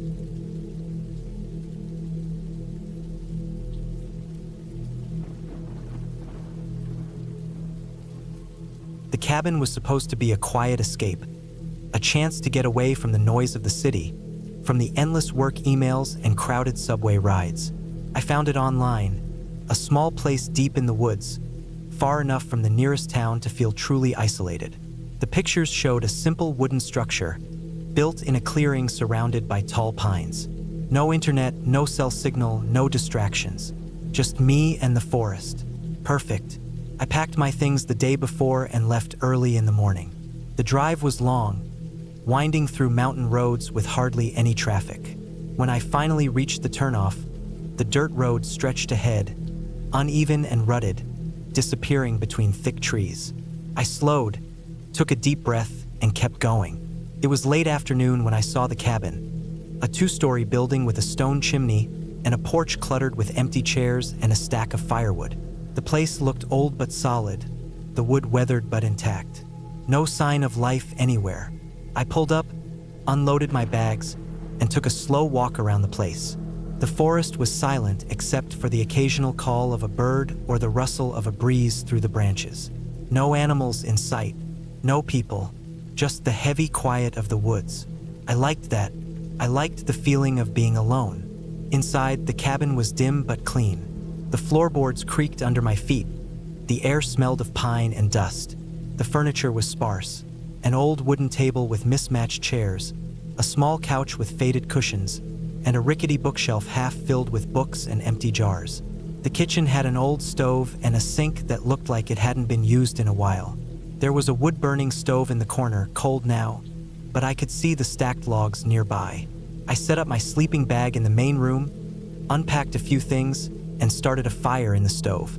The first night was peaceful. I lay back on the floor, warmed by the flickering flames, watching the shadows dance on the walls. Outside, the forest was dark and deep, but inside the cabin, I felt safe. It was the kind of quiet that settles over you and makes you forget the rest of the world. But that first night, as I lay there half asleep, I heard something. Not a shout or a crack, but a soft noise, almost like a footstep or a branch brushing against the cabin. I sat up, listening hard. Nothing else. I convinced myself it was the wind or a small animal outside, and lay back down. The next day, I explored the area. The cabin was on the edge of a small clearing, the forest stretching out thick and dark in every direction. I found an old path that led down to a creek. The water was clear and cold, and the sunlight filtered through the trees, making the moss and ferns glow. I wandered for hours, feeling the peace of the forest settle deeper in my bones. When I returned to the cabin, I noticed something strange. The porch chair that had been stacked neatly against the wall was now tipped over, lying face down on the dirt. I remembered setting it upright before I left. The wind could have knocked it, but the air was still. I shrugged it off. That evening, the same soft noises came again. Footsteps, a light scraping against the outside walls. I stayed close to the fire, watching the shadows, but saw nothing. On the third day, I started to notice other things. Small signs that someone or something had been around. Broken twigs on the porch, fresh footprints in the dirt, though the prints were smudged and hard to make out. I was careful to check all the windows and doors, and they were locked tight. I had the keys and the locks were good. No sign of forced entry. Still, I couldn't shake the feeling that I was being watched. That night, I slept lightly. Every creak of the floor, every gust of wind, made me jump. Around midnight, I heard something at the door. Soft, slow scratching. I grabbed the heavy flashlight I'd brought and went to the door. I shined the beam outside. Nothing but empty darkness and trees. I locked the door again, double-checked the windows, and sat back down by the fire. But I couldn't relax. The cabin suddenly felt much smaller, much more confining. The next morning, I found more footprints outside, closer to the cabin. They looked like boot prints, size 10 or so. I hadn't seen another soul since I arrived. The nearest town was at least 20 miles away, and the dirt road was rough enough to discourage casual visitors. Still, someone had been here. I decided to leave, at least for the day. I packed some things, locked up, and started down the dirt road. I wanted to get to the gas station and call a friend. As I walked, I looked back over my shoulder, half expecting to see someone watching me from the trees. But the forest was silent and empty. At the gas station, I made a quick call to a friend who lived a few hours away. I told them about the cabin and the strange things. They told me to be careful, to trust my instincts, and to leave if I felt unsafe. That night, I returned to the cabin, trying to act brave, but the feeling of being watched only grew stronger. The next 2 days were a blur of small noises, broken branches, shadows flickering just out of sight. The firewood I had stacked neatly was knocked over, the kitchen drawers left open when I had closed them. Nothing stolen, nothing broken, but signs that someone had been inside. I stopped leaving the cabin at night. I kept the fire going all evening, the flashlight close by, and a hunting knife I found in a drawer. I told myself it was probably some local hunter or hiker who had wandered by, curious or maybe lost. But there was no note, no explanation, no sign of kindness or warning. On the fourth night, something different happened. Around 2 a.m., I woke to the sound of something heavy outside the cabin. Thumps against the walls, a slow, dragging noise. I lay frozen, heart pounding, clutching the knife under my blanket. The noises moved from the front porch to the back of the cabin, circling the building. I could hear branches snapping under heavy footsteps, the dry scrape of something being dragged across the dirt. Then it stopped. For a long, terrible minute, there was nothing but silence. I stayed awake the rest of the night, watching the fire burn low and shaking every time the wind whispered through the trees. The next morning, I stepped outside to see the damage. The porch was wrecked. The chairs were smashed, splintered wood everywhere. Deep gouges had been scratched into the cabin walls near the door. The firewood pile was scattered, logs dragged and broken. And in the dirt, I found something that froze my blood. A crude message scratched into the earth just outside the porch steps. It was hard to read, half erased by wind and rain, but I could make out the words, "Leave now." My hands shook as I stared at the message. Whoever had been here wasn't just curious or lost. They wanted me gone, and they had made sure I knew it. I packed my things fast that day. I didn't take time to eat or rest. I locked up the cabin and started down the dirt road, my eyes scanning the trees constantly. The drive back was tense and quiet. I kept the doors locked and the windows rolled up, watching the shadows in the forest. When I reached the gas station and the small town, I stopped at the sheriff's office. I told them everything, the noises, the signs, the message. The sheriff looked serious. He said the area was known for occasional trouble, strange people passing through, sometimes drug users or people hiding out from the law. But it was rare for them to come so close to cabins or residents. He promised to send a deputy out to check the place as soon as possible. I didn't wait to find out what they discovered. I rented a cheap motel room and booked a ticket to get as far away as I could. Looking back, I realized how naive I was to think the forest was just peaceful and empty. There are people out there, in the woods, on the dirt roads, who don't want company, who guard their silence with fear and threat. And when you step too close, they make sure you know it. The cabin wasn't haunted by ghosts or spirits. It was haunted by someone very real, someone dangerous, and I was lucky to get away.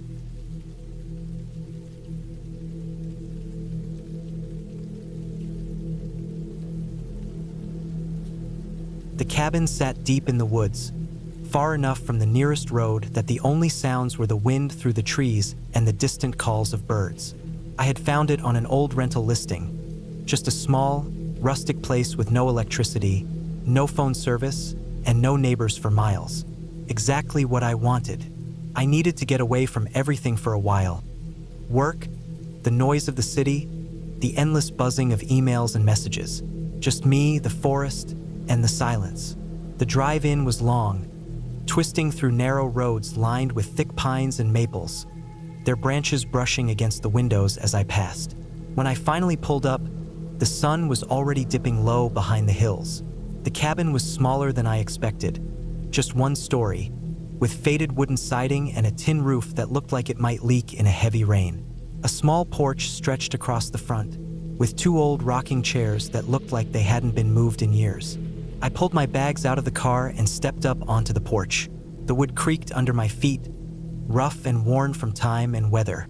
The air was cool and smelled like pine and earth, clean and sharp after the rain that had passed earlier that day. I unlocked the door and pushed inside. Inside, the cabin was sparse but tidy. A small wood stove sat in the corner of the main room, with a pile of logs stacked neatly nearby. The floor was rough-hewn boards, and the walls were made of logs with gaps filled by chinking. There was a table with 2 chairs, a narrow bed against the back wall, and a small shelf holding a few dusty books and a flashlight. No electricity, no running water, just the basics. I liked it. I dropped my bags and went outside to gather some firewood. The sun had almost set now, leaving the sky a deep blue with streaks of orange and pink near the horizon. The woods were quiet except for the faint rustle of leaves. I picked up fallen branches and dry logs, stacking them by the stove so I could build a fire later. Back inside, I started a small fire in the stove. The flames crackled and popped, casting dancing shadows on the walls. I sat down at the table, pulling out a notebook and a pen. I wanted to write, to capture the stillness and the quiet, but my thoughts kept wandering. The woods outside were dark now, thick and black beyond the reach of the firelight. I felt a strange weight settle over the cabin, as if the forest itself was pressing in, watching. Around 9, I decided to get ready for bed. I brushed my teeth from the small bottle of water I'd brought, washed my face, and crawled under the thin wool blanket on the bed. The cabin was chilly now that the fire had died down, but the silence was almost soothing. Just as I was about to drift off, I heard something outside, a faint scrape, like a branch being dragged slowly across the ground. I froze, listening. The scrape stopped. Then, after a few seconds, a low thud against the wall, like something heavy hitting the cabin. I sat up, heart pounding. I told myself it was probably just an animal, a deer or a raccoon knocking against the wood. But the sound came again. Scrape, then thud. Closer this time. I grabbed the flashlight from the shelf and stood, shining the beam out the window. The woods were dark, the trees black shapes against the night sky. The beam caught nothing but the empty forest floor. I tried to calm myself. Maybe a branch had fallen against the cabin in the wind. But the wind was still now. No leaves rustled. The only sound was my own breathing, sharp and loud in the quiet. I turned off the flashlight and sat back down, trying to ignore it. But the noises didn't stop. Every few minutes, scrape, then thud. Sometimes just a single knock. Sometimes a dragging sound like something being pulled along the ground. Sleep was impossible. I stayed awake, firelight flickering on the walls, listening to the sounds outside. At dawn, the noises stopped. The first light filtered through the window, soft and pale. I opened the door and stepped outside, flashlight in hand, to check around the cabin. The ground was soft with damp leaves and pine needles. There were no footprints near the cabin, no signs of anyone or anything large moving around. But along the far side, near the thickest trees, I saw marks in the dirt. Long, uneven scratches, like claws dragged through the soil. The ground was disturbed, as if something big had passed close by. I followed the marks for a while, deeper into the trees. The scratches were fresh, the soil loose and dark. The trail twisted through the underbrush, disappearing into a dense thicket. I couldn't see far, the trees packed tight and low branches blocking my view. I didn't want to get lost or go too deep, so I turned back. But the feeling of being watched stayed with me. That day, I stayed mostly inside, chopping wood and keeping the fire going. I didn't hear any noises. The forest seemed calm in the daylight, almost inviting. Birds sang from the branches. Squirrels darted through the trees. That night, the sound started again, scraping and knocking, but louder, closer, like something was pacing just outside the walls. I paced inside too, flashlight ready, watching the windows, trying to catch a glimpse. Around midnight, the knocking became rhythmic. Thud, thud, thud, steady and slow. Then, suddenly, the front door handle rattled hard, like someone trying to open it. I backed away, heart racing. Then the knocking stopped. Silence. The door was locked, the old wood thick and strong, but I wasn't sure I wanted to stay in the cabin. My mind raced through worst-case scenarios. What if it wasn't an animal? What if it was a person? I grabbed my backpack, tossing in a few essentials: water, flashlight, a small pocket knife. The rain had started again, light at first, then steady drops tapping the roof and window panes. I didn't want to leave the cabin, no phone, no car keys, but the sounds were growing louder, more frequent. I sat near the door, flashlight on, waiting for daylight. When morning came, I went outside again. The rain had washed the ground clean, but there were new marks, deep prints larger than any animal I knew. They circled the cabin, then disappeared into the woods. I spent the next day packing my things. I didn't want to stay any longer. That evening, as I waited for the last light to fade, the sounds started one last time. Scraping, knocking, and then something heavier. A large branch or a log thrown against the side of the cabin. The walls shook. I stood by the door, ready to leave, but the handle was still locked tight. I didn't wait for morning. I stepped outside into the dark and rain, following the trail of prints back the way I came. The forest felt alive around me, alive and watching. The hike out was long and cold. I kept glancing behind, half expecting to see someone or something following me. But the woods were silent, except for the rain and my footsteps. When I finally reached the road and the sound of distant cars, relief hit me hard. I got into my car and locked the doors, heart still pounding. The cabin stayed behind me, swallowed by the trees. I never went back.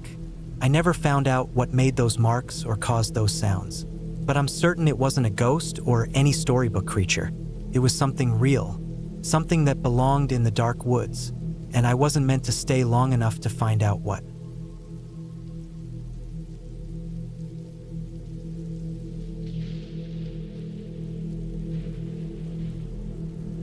It was early September when I decided to take a break from the city and head to a cabin deep in the woods. I needed some time alone, away from work, people, and all the noise. My life had been hectic lately. Endless emails, constant deadlines, the usual daily grind, and I felt like I was drowning in stress. The idea of sitting by a fire, drinking coffee while watching the trees, was incredibly appealing. I found the cabin online. It was nothing fancy. A small, old wooden cabin nestled in the middle of a dense forest, with a little lake nearby. The pictures showed rustic charm: creaky floorboards, a stone fireplace, a tiny kitchen with a wood stove. No internet, no phone signal. Exactly what I wanted. The drive to the cabin took about 3 hours. The last hour was on a gravel road that twisted through tall pine trees and thick underbrush. It was remote, but not too far from civilization if something went wrong. I packed enough food and supplies for a week, just in case. When I arrived, the sun was dipping behind the treetops, casting long shadows on the forest floor. The cabin looked even older in person. Weathered wood, moss growing on the roof, windows dusty but intact. The air smelled clean and crisp, the kind of smell I hadn't experienced in months. No cars, no airplanes, just the sound of birds and the rustling of leaves. I unlocked the door and stepped inside. The place was small, about 400 square feet, with a single room that served as living space, kitchen, and bedroom. A small woodpile sat stacked beside the door, and a rusty axe leaned against the wall. The fireplace was blackened with soot. There was a little bathroom with a shower, but no hot water, only a hand-pumped well outside for water. The electricity was solar-powered, limited, but enough for a couple of lights. I unpacked my bag, lit a fire in the fireplace, and boiled some water for tea. The cabin felt quiet, but comforting. I could hear crickets starting their nightly chorus outside, and the occasional hoot of an owl. For the first time in a long time, I felt a sense of calm. That first night, I slept deeply. The silence, the fresh air, it was all what I needed. The next morning, I woke early, bundled up, and went for a walk around the lake. The water was cold and still, reflecting the early morning sky. Pine trees stood like silent sentinels around the shore. I found a fallen log and sat for a while, listening to nothing but the sounds of the forest waking up. Over the next few days, I fell into a simple routine. Wake up early, light a fire, cook breakfast, go for a long walk, read a book, jot down thoughts in my notebook, collect some firewood, make dinner, and sit by the fire until it died down. Sometimes I caught fish from the lake using a small rod I brought and grilled them over the fire. No phone, no distractions. But on the fourth night, something changed. It was around midnight when I was lying in bed. The cabin was dark except for the glow of the dying embers in the fireplace. I heard a noise outside, something faint, like a branch snapping. I froze and listened hard. Another crack, this time closer. I tried to convince myself it was just an animal, a deer or a raccoon moving through the brush. But then I heard it again, a slow, deliberate crunching, as if something large was walking carefully through the undergrowth. My heart rate sped up. I got out of bed, grabbed the flashlight from the shelf, and looked out the window. The moon was bright, but the woods beyond were thick and shadowy. I scanned the tree line with the beam of the flashlight, but saw nothing. The noises stopped. I told myself it was probably nothing and went back to bed. But sleep didn't come easily. My mind kept drifting back to the sound. Something didn't feel right. The next day, I went into the nearby town to pick up some supplies. At the general store, I asked the clerk if there had been any recent wildlife activity. Bears, mountain lions, anything unusual. She shrugged and said it was quiet this year. No reports of anything dangerous. That made me feel a little better. That evening, I built a big fire in the fireplace. I was extra cautious, locking all the doors and windows. The noises outside started again, but this time I was ready. I sat by the fire, the flashlight on the table beside me, and the axe within reach. Around 10 p.m., the sounds began. Slow footsteps, crunching leaves, breaking twigs. Then something else, a faint scraping sound like someone dragging a heavy object over rocks. It moved slowly around the perimeter of the cabin. I kept still, watching the dark windows, heart pounding, trying to keep calm. The firelight flickered and shadows danced on the walls. The noises circled the cabin for about 20 minutes, then stopped abruptly. I waited another hour before I finally drifted off to sleep, exhausted and uneasy. The next morning, I went outside and inspected the perimeter. I found footprints in the soft earth, a set of large, deep prints, not like any animal I recognized. They were human, no doubt about that. The soles looked like heavy work boots, maybe military or hunting boots, worn down in the heel. Next to the footprints was a long, thin scratch on the bark of a pine tree, deep and jagged, as if someone had run a knife or a sharp tool along it. I didn't have any enemies, so I couldn't understand why anyone would be lurking around my cabin. I took pictures with my phone and showed them to the clerk at the store the next day. Her face went pale when she saw them. "That's not right," she said quietly. "You're not the first person to find signs like that near here. Some folks say there's been strange people in the woods, but no one talks much about it." I pressed her for more details, but she just shook her head. "There's been talk about illegal hunters or worse, people hiding out in the forest. You should be careful." I didn't know what to think. I had planned to stay another few days, but now I felt exposed. Still, I didn't want to leave. I thought I could handle it. That night, I decided to sleep with the doors locked and the axe by my side. I didn't hear any footsteps outside, but I couldn't shake the feeling I was being watched. The next morning, I woke to find the door to the cabin unlocked. I was sure I had locked it the night before. My heart sank. No sign of forced entry, no footprints near the door, but the lock was undone. I searched the cabin carefully but found nothing missing. I packed up my essentials and decided to hike to the nearest ranger station, about 4 miles away. I didn't want to take my car on the gravel road alone at night. The hike was tough. The forest was dense, and the trail was overgrown in places. I kept glancing over my shoulder, expecting to see someone. Nothing. At one point, I heard a rustling in the bushes off to my left. I stopped and stared. A man stepped out, wearing camo gear and a baseball cap pulled low over his face. His eyes were sharp, and his expression unreadable. He nodded at me silently and moved on. That encounter set my nerves on edge. I picked up my pace, anxious to reach the ranger station. When I arrived, the ranger was surprised to see me. "Something wrong?" he asked. I explained about the noises, the footprints, the unlocked door. He frowned and said, "You're not the first person to report something like that this season. We've had reports of trespassers, poachers, and possibly someone hiding out illegally. We're investigating, but it's tough terrain, and they're careful. He offered to drive me back to the main road, where I could call for a ride. I accepted immediately. Back at my car, I felt relief flood over me. I was safe. The city noise and stress seemed far away now, but so was the peace I came to find. A week later, I heard on the news that authorities had arrested a man living illegally in the woods near my cabin. He had a criminal record, was heavily armed, and had been evading capture for months. Police found evidence that he had been watching the area, even tampering with cabins. The thought made my skin crawl. For several nights, I had been so close to someone dangerous without knowing it. I never went back to that cabin. The woods had felt like a refuge, but they held a silent threat I hadn't expected. The isolation that once brought me peace had almost turned into a nightmare.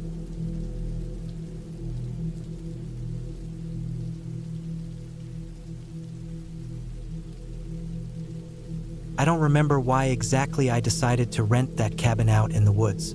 I think I just needed to get away from everything for a while.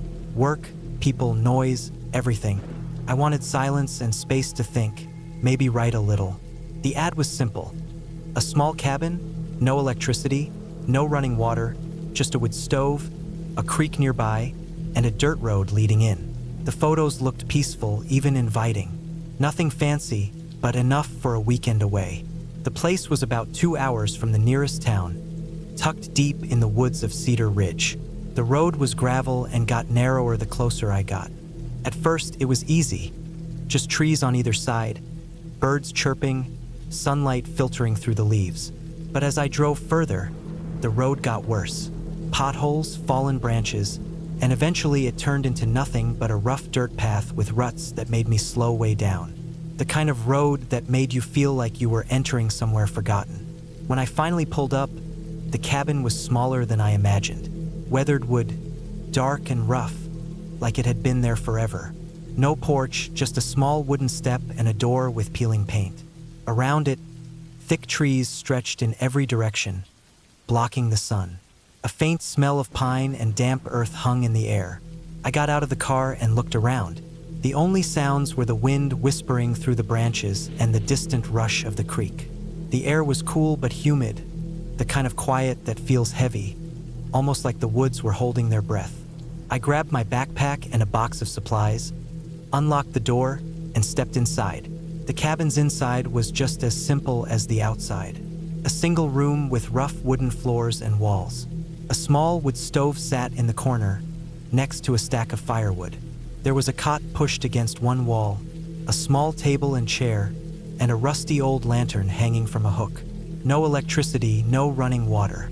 Just a bucket for water and a hole in the ground outside for a toilet. I set my stuff down, stacked some wood for the stove, and got a fire going. The flames crackled and threw orange light against the rough walls. Outside, the sun was starting to set. Shadows stretched and grew long, and the woods seemed darker and thicker than before. I made a quick dinner on a small camping stove I brought, canned soup and some bread. I ate slowly, looking out the small window. The creek was a faint silver line in the dark woods, the sound of running water steady and soothing. But as the sky darkened, I felt something else. A chill that wasn't from the cold air. The kind of feeling that settled deep in your stomach, telling you you're not alone. I wasn't scared exactly. I told myself it was just the silence, just being out here by myself. But I couldn't shake the feeling that the woods were watching. After dinner, I sat near the fire, writing in my notebook by lantern light. The words came slowly, but at least I was distracted. Outside, the wind picked up, rattling the windows and shaking the door. The branches scraped against the cabin walls like fingernails. Later, I went outside to the bucket and the outhouse carrying my lantern. The woods were black and still except for the small pool of light around me. I took my time, careful with every step. On the way back, I thought I heard a twig snap somewhere behind me, but when I turned, nothing was there. Back inside, I locked the door and windows, feeling silly but also oddly relieved. The fire was low, the room dim except for the flickering flames. I wrapped myself in a blanket and tried to sleep. The first night wasn't easy. Every little sound made me jump.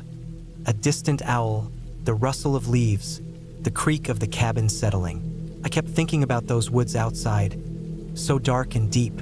I didn't want to imagine what could be lurking just beyond the window. Morning came slow, but I was relieved to see daylight. The sun filtered through the trees in a pale glow. I made coffee on the stove and ate some granola bars. I tried to convince myself the night was just nerves. The woods weren't dangerous, just quiet. I decided to explore a bit.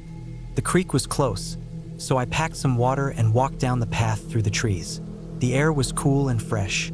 I found a small clearing with moss and wildflowers, and the creek running clear over smooth stones. It was peaceful, almost beautiful in a wild way. But as I wandered deeper, the trees got thicker. The light grew dimmer. I realized how quickly I had lost sight of the cabin, how alone I was. I took a deep breath and headed back. That afternoon, I tried to relax. I wrote a bit, took some photos, and gathered wood for the fire. I kept thinking about the night before. I told myself to calm down, that the woods were just woods, nothing more. But then, late afternoon, I noticed something. A set of footprints in the dirt path near the cabin. They were fresh, maybe a few hours old. I looked closer, boots size about 10 or 11, deep tread marks. My heart jumped. I hadn't seen anyone else on the road coming in or out. I checked the car. No sign of anyone else around. I wondered if a hiker or hunter had passed by. But that didn't explain the feeling crawling up my spine. That night, I double-checked all the locks, put my knife by the bed, and sat near the fire, listening for sounds. The wind was stronger, howling through the trees, branches banging against the cabin. The dark pressed against the windows. I kept glancing outside, catching glimpses of shapes moving between the trees. Suddenly, there was a sharp noise, a loud bang on the door. I froze. Another bang, louder this time. My heart hammered in my chest. I grabbed the knife and stood up, my hands shaking. I peered through the window, but the lantern light outside only showed empty woods.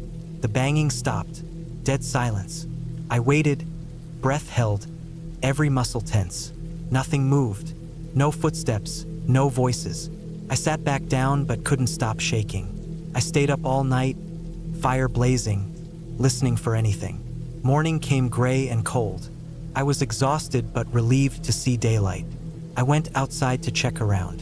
The door had a fresh scratch on the wood near the handle, like someone had tried to pry it open. There were more footprints near the cabin, different this time. Smaller, lighter prints, maybe a woman's shoes. I felt something cold settle in my chest. I wasn't alone here. I packed a small bag and planned to leave that afternoon. But before I could, I saw a figure standing across the creek, half hidden behind a tree.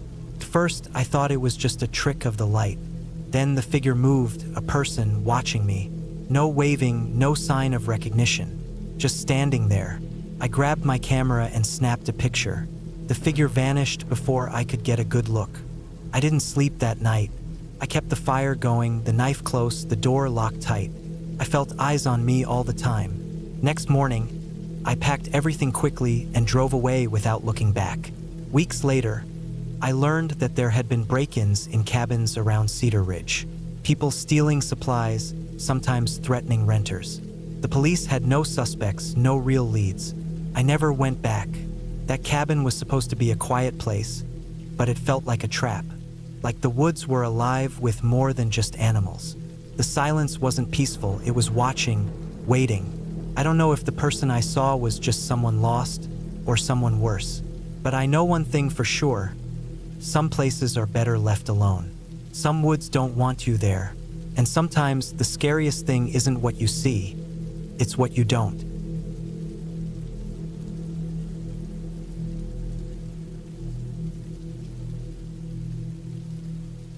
It started as one of those ideas that seem good in the moment but slowly twist into something worse the longer you think about it.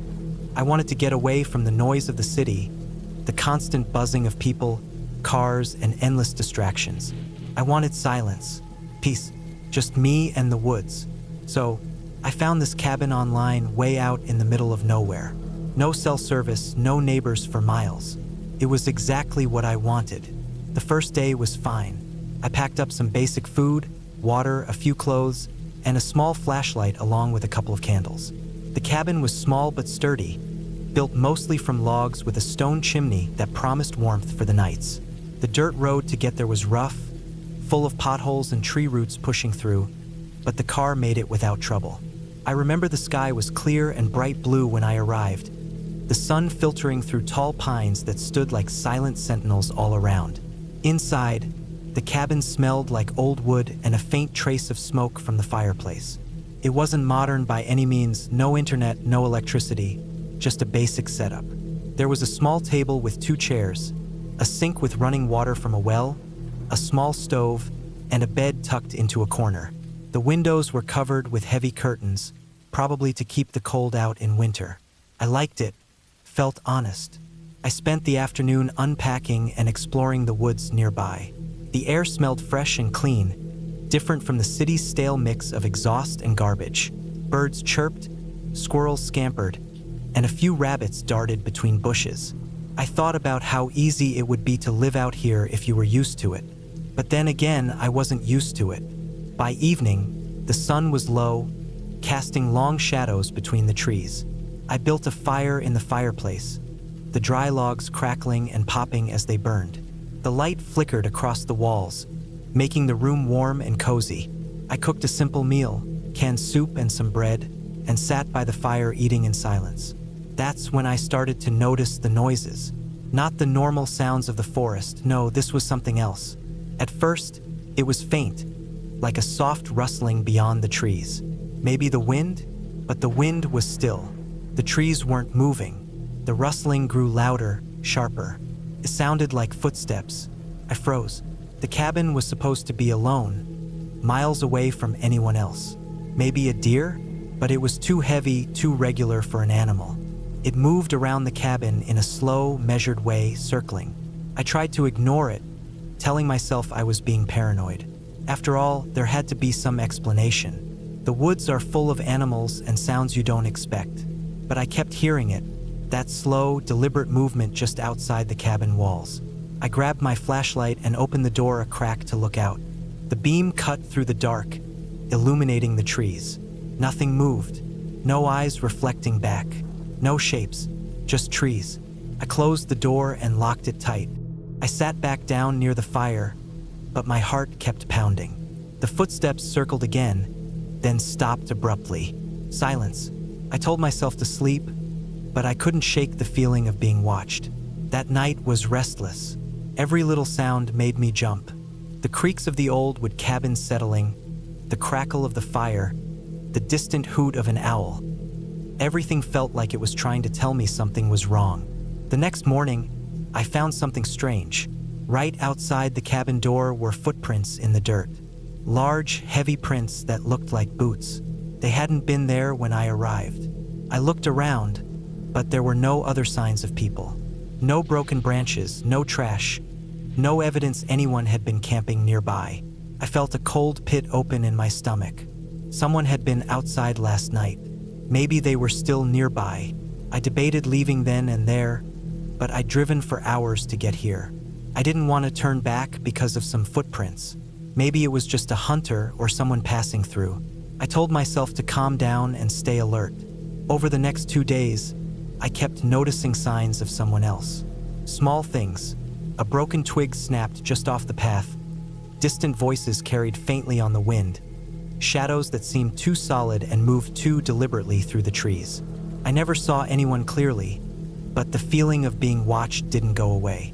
I started locking the cabin door at all times, even when I was inside. I kept my phone nearby, even though I had no signal, hoping it would work if I ran down the road or climbed a tree. On the 3rd night, things got worse. The footsteps came again, louder this time. Not just circling but moving fast, like someone was pacing back and forth near the cabin walls. I could hear scraping sounds, like someone dragging something heavy over the dirt. I stayed as still as possible, the flashlight resting on the table. The fire was almost out, the room dark except for the weak glow from the embers. I heard something hit the window, a sharp, thudding sound. I jumped and grabbed the flashlight, aiming it at the glass. Nothing was there. The door rattled hard. I bolted to it and locked it again, my hands shaking so badly I could barely turn the key. Outside, I heard a low growl, or maybe it was a hiss. My mind jumped to the worst possible thing. A wild animal? But no, it sounded too deliberate, like a person trying to scare me. I grabbed a heavy iron poker from the fireplace and sat near the door, waiting, listening. Hours passed. No more sounds. No footsteps. No rattling. At dawn, I forced myself to sleep, exhaustion overtaking fear. The next morning, I found more signs outside. This time, deep gouges scratched into the wooden siding near the back window, like someone had tried to pry it open. The wood was splintered and rough. I realized the locks on the windows were cheap and old. If someone wanted in, they could get in. I felt trapped. That day, I packed a small bag, some food, water, and the poker. I planned to leave as soon as I could get the car started and down the road. But the car wouldn't start. I checked the battery before I left home. It was fine. But now the engine turned over slowly and died. I tried again and again, but it just clicked. Dead battery or maybe something else. I hadn't left the lights on, but maybe the cold had drained the power. I cursed myself for not being prepared. No cell signal, no way to call for help, and now no way out. Panic started to grow inside me. The person or people who had been stalking me must still be around. I wasn't sure how long I'd been watched, but I knew it was longer than I wanted to admit. That afternoon, I stayed inside, barricading the doors and windows as best I could. I placed heavy furniture against the back door and stacked firewood near the windows. The silence pressed in on me like a weight. No birds sang, no squirrels ran. Even the wind had stopped. Then, late that afternoon, I heard the car start. It was the old pickup truck I'd passed on the way in. It idled just down the dirt road near the edge of the trees. My heart pounded so loud I thought the engine would hear it. I grabbed my poker and quietly moved to the window, peeking through a crack in the curtain. The truck was old, beat up, covered in mud and scratches.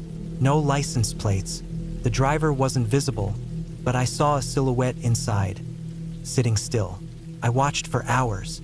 The truck didn't move. It just sat there, engine running, lights off. I wasn't sure if the person was waiting or if they'd fallen asleep. I debated running. I thought about bolting down the road, hoping to get far enough to get a signal or reach help. But I knew the woods were thick, and running without a plan would get me lost or hurt. The sun set, and darkness swallowed the forest. The truck's engine died. Silence. I felt the hair on my neck stand up. I stayed awake all night, every sound making me flinch. Footsteps circled again, faint but there, near the cabin's edge. By morning, the truck was gone. The silence returned. I thought about what I'd do next. I couldn't wait any longer. I had to try the car again. If it didn't start, I'd have to walk. But which way? The road went two directions, and both disappeared into thick trees. When I tried the car, it still wouldn't start. I looked around for something useful, a phone, a map, anything. There was an old notebook in the cabin, left by the previous owner. It had hand-drawn maps of the area and notes about the forest and wildlife. It warned about quicksand and dangerous animals, but didn't say anything about people. I found a rough map showing a ranger station about 5 miles east. Maybe I could make it there on foot. I packed a small bag with food, water, the poker, and a knife I found in the kitchen. I made sure the fire was out, and I left the cabin quietly, locking the door behind me. The dirt road was uneven and slippery from recent rain. I walked fast but carefully, eyes peeled for any sign of the truck or anyone else. After about an hour, I heard footsteps behind me. I didn't dare look back. I just kept walking faster, heart racing. The footsteps grew louder, closer. I broke into a run. Branches scratched my face and arms. My breath came in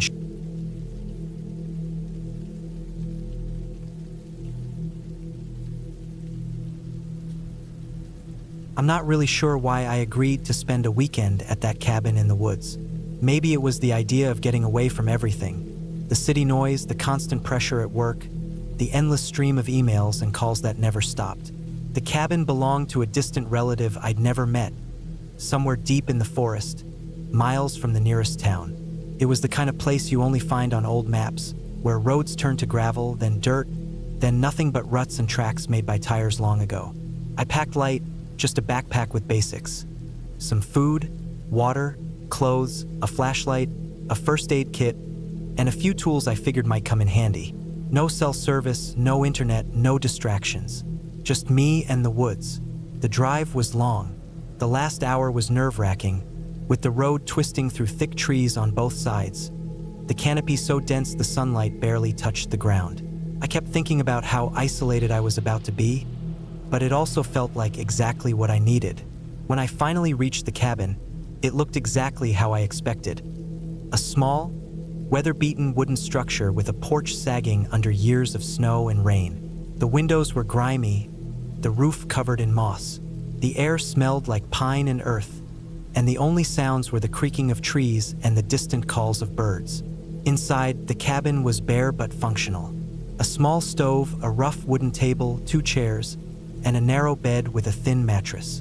Dust coated the surfaces, but it seemed like someone had been here recently enough to keep it standing. I set down my bag and started unpacking. The first night was surprisingly cold. I'd expected it to be warm with the summer sun still out, but the temperature dropped sharply after dusk. I built a fire in the stove, stacking dry logs I found behind the cabin. The crackling flames gave some comfort, but the shadows they cast made the room feel larger and emptier.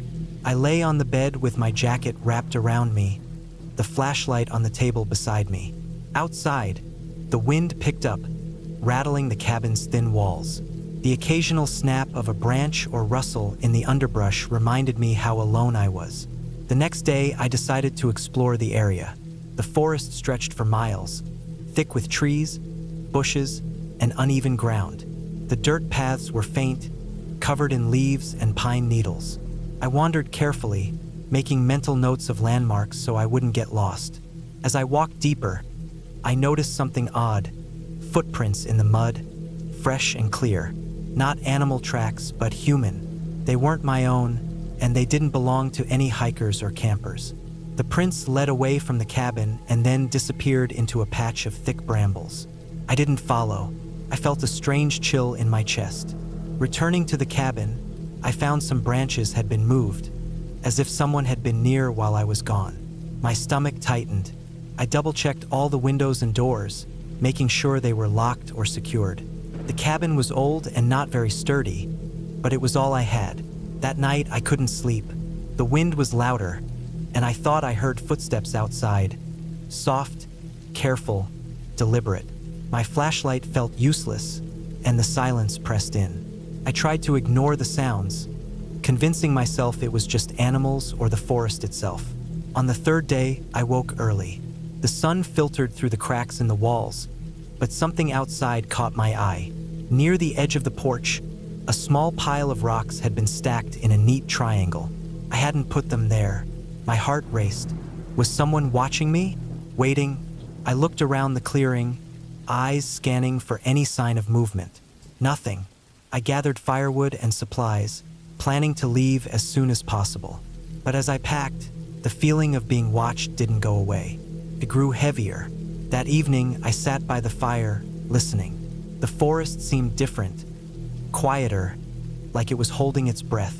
Then I heard it again, footsteps crunching on the dry leaves, closer this time. I grabbed the only weapon I had, a heavy metal flashlight, and stood by the door. The footsteps stopped. Silence. Then a sound at the window, a faint tapping. I didn't want to look, but I had to. Slowly, I turned my head. Outside, just beyond the dirty glass, I saw a shadow. A man, tall and lean, wearing a dark jacket and a cap pulled low over his face. He didn't say anything, just stared. I stepped back, heart pounding. I wanted to scream, to run, but the door was behind me. The man moved away quickly, disappearing into the trees. I locked all the doors and windows, checked the flashlight, and sat by the fire all night, eyes wide open, waiting. The next morning, I knew I couldn't stay. I packed everything I had, ready to leave at first light. But as I stepped outside, I saw something that stopped me cold. Near the base of a tree, scratched deep into the bark, were letters. Words. Leave now. The message was clear, angry, urgent. I didn't waste a second. I ran down the path to my car, looking over my shoulder the whole time. The forest felt alive, watching me, closing in. When I finally got to the road, the relief hit me hard. I jumped in the car, locked the doors, and started the engine. Driving away, I kept glancing at the rearview mirror, half expecting to see someone following me. But there was nothing, just trees stretching endlessly behind. I never found out who was watching me or why. Maybe it was a local who didn't want strangers near their land. Maybe it was something worse. But one thing was certain, the woods weren't a place for me. Not then, not ever again.